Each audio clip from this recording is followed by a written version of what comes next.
Today we're going to look at the Mongols. The Mongols are going to span all of Eurasia as an empire that's going to cover the largest land size history's ever known. So all of this stuff will of course go back to your key concept one, which is talking about empires collapsing and being reconstituted, and also number two, interregional contacts and conflicts, all of that encouraging significant technological and cultural transfers. Once again, the Mongol Empire, pictured to the right at its biggest point of extent, is going to be the largest land-based empire in the world history that we will cover this year. It's going to go all the way from the Pacific to the Eastern European side of Europe, and it's going to bring into more and more direct contact the areas of Europe, China, and the Islamic world. One major contribution they have is obviously the facilitation of worldwide networks of exchange and communication. And there's no real direct cultural impact here because obviously there's no major religions that are spreading or language or culture. However, there is an indirect cultural impact here because the Mongols will protect certain groups and certain religions and certain languages and cultures from being wiped out. So that's kind of a cool thing to look at as we move throughout the PowerPoint. So who are the Mongols? Well, at the most basic level, they're nomadic tribesmen who are kind of combined into loose confederation forces. Kind of think of like little families, right? Kinship families, like your Bedouins were in the West that we've already covered. They do have leaders that are elected by free men, and their survival within these little small family kinship tribes depends on strong leadership. So you're going to imagine that eventually the cream will rise to the top, so to speak, here for leaders. Genghis Khan himself, who is going to be the patriarch here of this empire, has a humble beginning. His father will build up leadership in one of these small family clans. There will be a marriage alliance between Genghis and the daughter of another strong tribal leader. During the wedding, there is a rival group that will poison Genghis Khan's father, and he dies. And then, of course, this will lead to not a civil war per se, but a falling out of Genghis and his hopeful followers who don't want to follow this young boy who isn't, considered to be strong leader. The camp of Genghis Khan is attacked. He's taken prisoner. He does escape that capture and kind of retreats back to an ally, the camp of an ally, where he will kind of build up forces slowly, prove that he's a strong leader. He'll take his revenge later on, and tribes will begin to ally themselves to him and his growing tribe. The man known as Genghis Khan was not always Genghis Khan. He was known as Temujin, and he is going to unite and lead the Mongols through this initial expansion here, rising to power beyond the revenge factor here. He's going to capitalize on lots of different things like tribal alliance systems that are kind of muddy a little bit, and betrayal within those systems. He's going to kind of reorganize that. And then, of course, when he has military victory early on with that revenge, he's going to show that he is a strong leader, so others will attract themselves to him. His enemies are not very strong, and so that makes his life a lot easier when he is trying to consolidate power, and his reputation will kind of precede himself as being very ruthless towards his enemies, but very generous towards his allies. So more and more people want to be on the good side instead of the bad side. And then eventually down the road, we're going to talk about how his armies are strengthened by his incorporation of defeated people into his own military. In 1206, all of his victories culminate in a tribal assembly, which is called a Kurultai. During that Kurultai, all the elders will get together and they will recognize him as the new leader. They call him now Genghis Khan, which means universal or supreme ruler.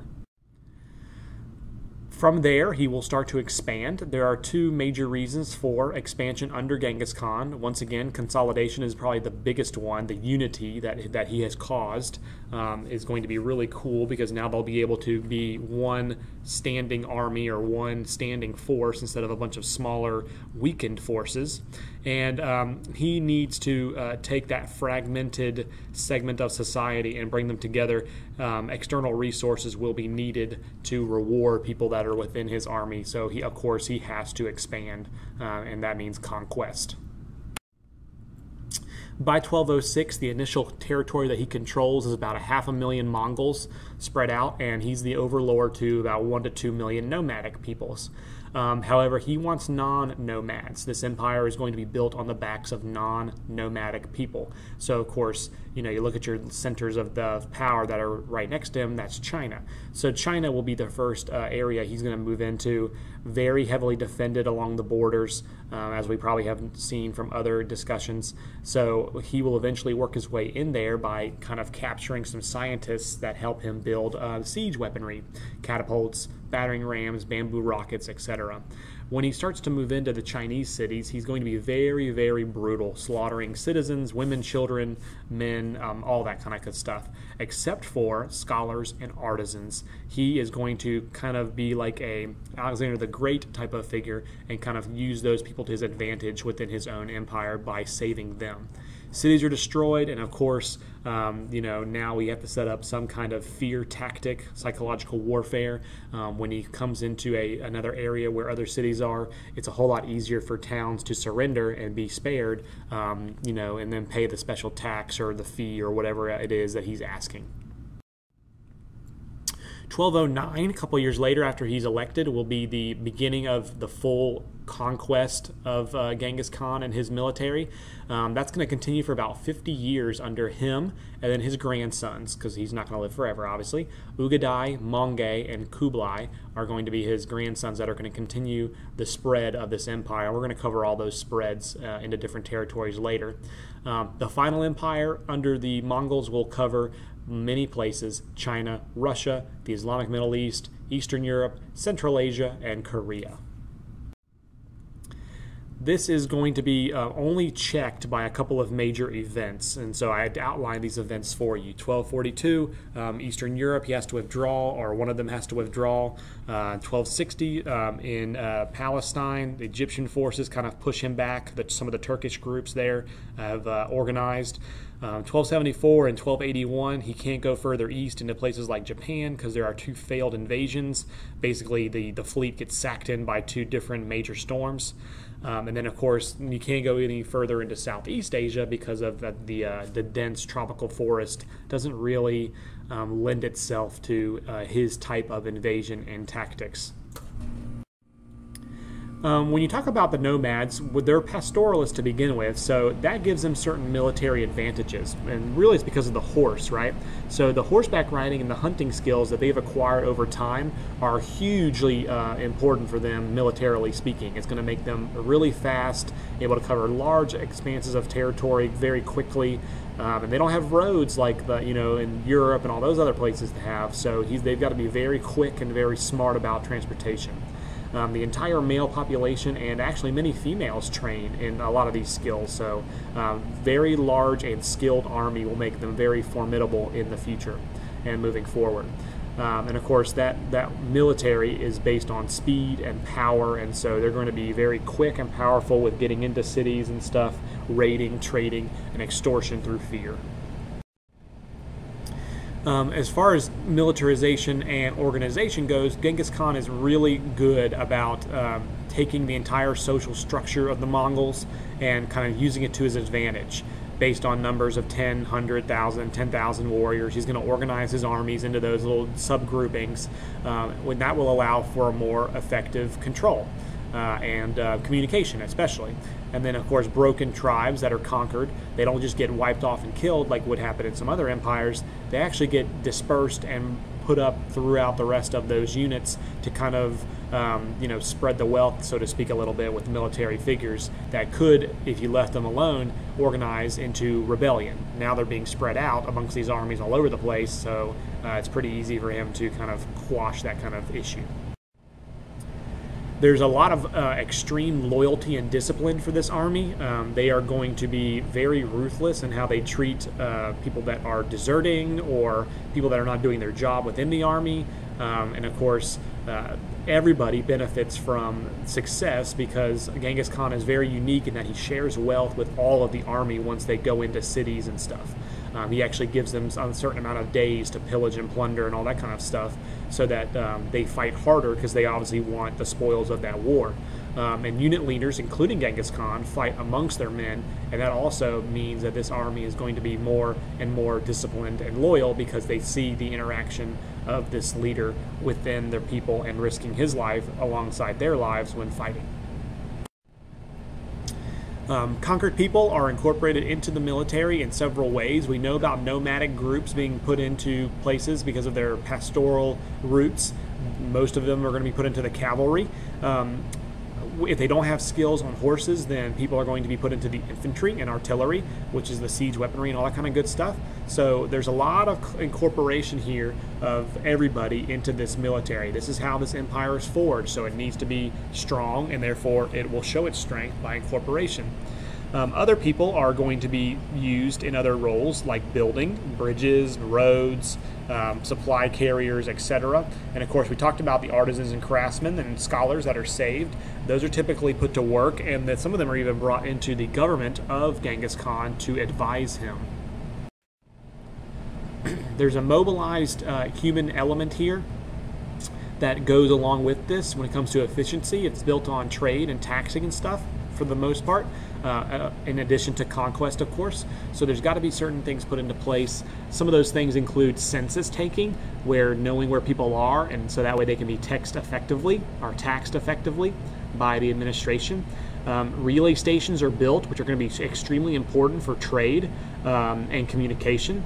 We'll see that down the road as well in other places, but he has to set up relay stations, kind of like a post office area, and he has several of those throughout these towns.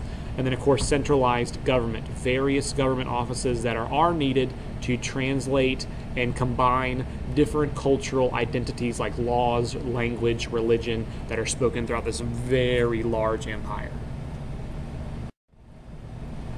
Culturally speaking, with interactions, many pastoralists become familiar with different cross-cultural religions and philosophies. China, Persia, Eastern Europe, Central Asia with India, etc. Clothing and hairstyle, language, once again, all those places have different languages, so they become familiar with that. And then, of course, political and social ideas, which will also be important in the larger scheme of things. Under the Mongols, life is, pretty tolerant of certain things. So, for example, Genghis Khan actually has interest in the culture of the areas that he's taking over. Once again, very similar to Alexander the Great. When he establishes his capital at Karakorum, he's going to bring in people from all over the empire, like Confucian scholars from the east, Taoist holy men, Muslim engineers from the west. All these people are brought in to advise, and from that advisement, he's going to tolerate all religions, which is extremely important. He's going to create a script for law codification, which is going to bring law and order under one roof, so to speak. And he's going to bring peace to the area he conquers. That peace is going to be huge for craft development and trade. And we're talking about the Silk Road here. The Silk Road is never as profitable as it is right now during the Mongol occupation because of that peace and prosperity and protection. So much so that those relay stations and peace and prosperity will be very important for traveling, which is going to open up European eyes to the east. That all comes about through Marco Polo, who you will discuss later on in the unit. The merchant from Venice will travel along the Silk Road into the Mongol Empire for almost 30 years or so, give or take. And using those relay stations and road networks, he is moving very quickly, keeping diaries of all the places that he's noticing and looking at. When he gets to the court of the Mongol world over in China, the Yuan Empire, he's going to become actually very influential in that court and actually be kept on by the leader there. And this is, of course, the primary way that we know about the Mongols, and a lot of this is because of his diary that he will keep. Economic policies, once again, very important for fostering trade. Merchants are very open and free to use these relay stations, and a lot of them do. And often these merchants are offering 10% more than their asking price in order to get sales done. And that is actually working out to their advantage. And once again, there are lots of goods that are traded very frequently throughout the Silk Road during this time period. Keep your eye on that map that you see in front of you and some of those things that are moving across Eurasia. Administrative policy-wise, the Mongols, of course, at the very top of the food chain will hold the highest decision-making posts. However, Chinese and Muslim officials are holding lower-level positions. Once again, bringing certain cultural groups and different political policies into a government is very important to look at, and you will see some of that in the course of the Mongol world. Religiously speaking, toleration, once again, is the long-lasting impact here, and it's not going to be tolerated for political opposition per se, but there are religions that are brought in and are kept safe here throughout this empire, like Buddhism, Christianity, Islam, and Taoism. As long as they're not making any kind of political issue, Genghis Khan and his followers that are going to lead this empire don't typically have a care about that. Women, of course, need to be discussed with any kind of social, cultural discussion. Pastoralism in the Mongol world offers women a higher status in society. Once again, they were in the military. They had a greater role in public life because of the constant movement and trade going on. Fewer restrictions because they were needed to produce, obviously, more and more sons and daughters to keep the empire going. They are involved in labor on a variety of scales. As far as Mongol women, they can also do things like initiating divorce, which is very unique for that time period. They can remarry if they're widowed. Once again, sometimes some cultures don't have that policy in place. They can serve as advisors to the Khan or anybody else in the local government, which is also a cool thing to have. Their military presence is also felt. Here is a little chart of what this empire looks like once it's started in 1206, the little gray circle there, give or take, and then the initial spread of the Mongol Empire there, and then eventually what it's going to look like with all your different Khanates and Yuan Empire in China and Golden Horde in Eastern Europe. That's going to be the expansion here of some of the followers after Genghis passes away. So let's talk about some of those places where this empire headed. The Islamic world, for example. Muhammad Shah II, who is the Turkish ruler in the West, was given envoys from Genghis Khan's empire to establish some kind of peace. And he, in fact, beheads those envoys and sends their heads back with their heads shaved, which is a huge dishonor for the Mongol world. So Genghis will actually shift his soldiers that way to the west. After a few years of fighting, the Turkish military is conquered, and some of them are added to the next campaigns. And then, of course, Eastern Persia is addressed as well by 1227. The Mongols will establish rule in this territory all the way from Eastern Persia to the North China Sea. Once again, massive expansion here. In the east, we know about China being the first target. Kublai, or Kublai, however you say it, you'll see it both ways, so don't think it's a typo there. He's going to rule for about 30 years after Genghis Khan dies and he kind of establishes himself in China. He's going to name himself emperor in 1279. He's not as good as Genghis was at conquering. He's going to fail in several major areas, once again, whether it's geographical limitations for jungle or whether it's issues with traveling over water. He is not finding a lot of success there. So that's a blemish in an otherwise awesome empire reign. He does not assimilate into Chinese culture as well. Unlike Genghis, he does not like interweaving of cultural identities. So, for example, he will outlaw intermarriage. He will not allow the Chinese to learn the Mongol language, which is not good for trade and long-lasting, success. He's going to use foreigners to run the empire, not locals like Genghis had employed earlier. And he's going to actually end Confucian exams, one of the few time periods where that is the case. So make sure you write that down. However, he does accept some religions and belief systems. In this case, Lamaist Buddhism is brought in to be kind of a stabilizer within this Chinese Yuan Empire.